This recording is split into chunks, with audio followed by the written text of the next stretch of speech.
Avez-vous déjà entendu parler des anges déchus? Selon la Bible, les anges sont des êtres puissants créés par Dieu, mais beaucoup se sont rebellés et ont été expulsés du ciel. Certains d'entre eux sont venus vivre sur terre, ont pris une forme humaine et ont même eu des relations avec des femmes. Mais au fait, que leur est-il arrivé? Où sont situés ces anges de nos jours? Regardez cette vidéo jusqu'à la fin. Je vais tout vous révéler à leur sujet. Et si vous ne vous êtes pas encore abonné à ma chaîne, cliquez maintenant sur le bouton « S'abonner » juste en dessous de la vidéo et venez marcher avec moi tous les jours, car je veux partager des enseignements bibliques de manière simple et je veux aussi faire des prières le matin et le soir pour votre vie. Alors, commençons. Pour comprendre la localisation des anges déchus, nous devons d'abord découvrir quelques informations à leur sujet, et la première que nous avons à ce sujet se trouve dans le livre de la Genèse, chapitre 6, versets 1 à 4. Voici ce qui est écrit. Lorsque les hommes eurent commencé à se multiplier sur la face de la terre, et que des filles leur furent nées, les fils de Dieu virent que les filles des hommes étaient belles, et ils en prirent pour femmes parmi toutes celles qu'ils choisirent. Alors l'Éternel dit, « Mon esprit ne restera pas à toujours dans l'homme, car l'homme n'est que chair, et ses jours seront de 120 ans. » Les géants étaient sur la terre en ces temps-là, après que les fils de Dieu furent venus vers les filles des hommes, et qu'elles leur eurent donné des enfants. Ce sont ces héros qui furent fameux dans l'Antiquité. La Bible nous parle de l'existence des Néphilim sur terre. Ils étaient un groupe de personnes considérées comme des géants, car ils étaient beaucoup plus grands qu'un homme ordinaire. Mais en fin de compte, comment ont-ils émergé? De nombreux chercheurs pensent que ces fils de Dieu qui se sont unis aux femmes étaient en réalité des anges qui se sont rebellés contre le Seigneur et ont été chassés du ciel. Car dans le livre de Job, les anges sont appelés fils de Dieu. Ces anges déchus se sont matérialisés dans des corps humains et ont eu des relations avec les femmes de leur choix. Mais ce type d'union déplaisait à Dieu, car cela désobéissait à son commandement selon lequel la femme devait se marier avec un homme. De cette union interdite sont nés des êtres géants, très vaillants et cruels, qui ont rempli la terre de méchanceté. Cela nous montre que même les anges pouvaient commettre des péchés et recevoir une punition pour leurs erreurs. Regardez ce qui est écrit dans Jude, chapitre 1, verset 6. Qu'il a réservé pour le jugement du grand jour, enchaînés éternellement par les ténèbres, les anges qui n'ont pas gardé leur dignité, mais qui ont abandonné leur propre demeure. Cela nous montre que ces anges déchus qui se sont unis aux femmes sont actuellement prisonniers et enchaînés, et Dieu les maintient ainsi jusqu'au jour du jugement final, en raison de leur rébellion et de leur destruction sur la terre. L'apôtre Pierre a également dit que ces anges déchus sont retenus dans les ténèbres. Regardez ce qui est écrit dans 2 Pierre, chapitre 2. Car si Dieu n'a pas épargné les anges qui ont péché, mais s'il les a précipités dans les abîmes de ténèbres et les réserve pour le jugement, maintenant, pouvez-vous imaginer quelqu'un renonçant à une vie de lumière pour vivre dans une obscurité totale?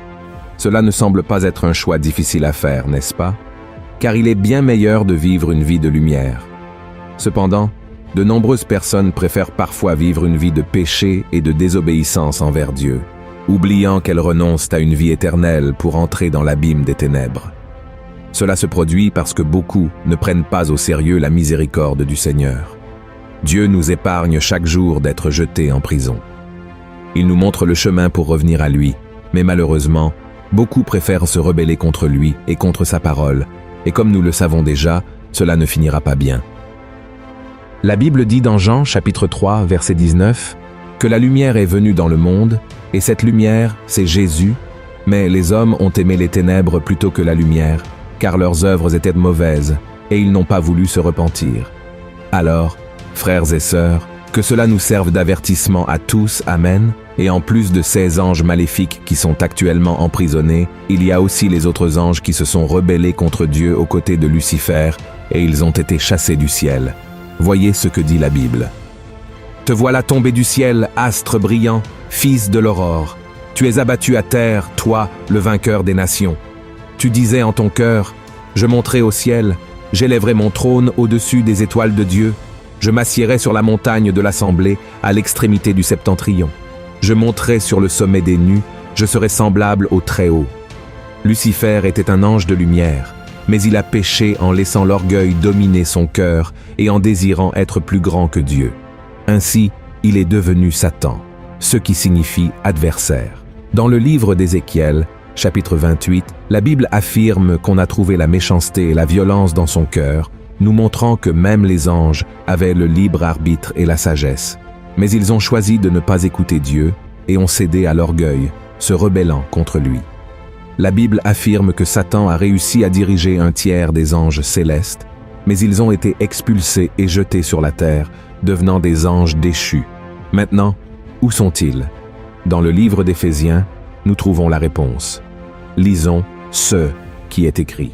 « Car nous n'avons pas à lutter contre la chair et le sang, mais contre les dominations, contre les autorités, contre les princes de ce monde de ténèbres, contre les esprits méchants dans les lieux célestes. Regardez cela, frères et sœurs. Cela nous montre que Satan et les anges déchus sont partout dans le monde entier. La Bible révèle à plusieurs reprises que le diable est ici sur terre, errant d'un endroit à l'autre, comme il est écrit dans 2 Pierre, chapitre 5, verset 8. De plus, ils habitent dans les régions célestes et beaucoup croient qu'ils habitent également sur les planètes autour de nous, venant sur terre.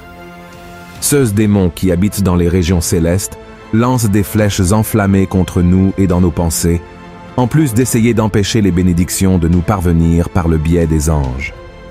Dans le livre de Daniel, chapitre 10, verset 13, il est dit qu'un ange a été empêché par Satan pendant 21 jours de transmettre une révélation à Daniel, jusqu'à ce que l'ange Michel vienne et l'aide. Frères et sœurs, il y a une leçon puissante que nous pouvons apprendre de tout cela. Dieu montre que même les anges n'ont pas été épargnés par la punition pour leurs actes. Et s'il n'a même pas épargné les anges qui étaient à ceux côtés, je suppose qu'il n'épargnera pas une génération qui ne veut même pas savoir de Dieu. Nous savons que le Seigneur nous a donné le libre arbitre pour choisir comment nous voulons vivre nos vies. Si nous choisissons de vivre en obéissance au Seigneur et à ses enseignements, nous recevrons certainement tout. Ce qu'il nous a promis, y compris une vie à ses côtés, pour toute l'éternité. La Bible dit dans Éphésiens, chapitre 2, que le salut est par la grâce, par la foi en Jésus, et non par nos bonnes œuvres. Tout ce que nous devons faire, c'est nous repentir et croire que Christ est mort et ressuscité pour nous sauver. Dans 2 Pierre, chapitre 2, verset 9, il est écrit que Dieu sait comment délivrer les justes de l'épreuve et, en même temps, maintenir les impies en punition pour le jour du jugement, c'est-à-dire ceux qui refusent de se repentir et de suivre Jésus. Cela signifie que Dieu connaît le cœur de chaque personne et ses actions. Il sait qui obéit à sa parole et qui désire vraiment vivre à ses côtés. Mais lorsque quelqu'un décide de rejeter les enseignements du Christ et d'ignorer son sacrifice sur la croix, son destin sera certainement celui des ténèbres et des prisons éternelles. Alors, mon cher frère et ma chère sœur, acceptez aujourd'hui l'invitation du Seigneur et cherchez à marcher dans la lumière avec Jésus chaque jour. Vous verrez que c'est la meilleure décision qu'une personne puisse prendre dans la vie. Amen. Si vous avez aimé ce message, partagez-le sur WhatsApp, sur Facebook. Propageons le message de Dieu à tous et je vous attendrai dans la prochaine vidéo. Une grande étreinte.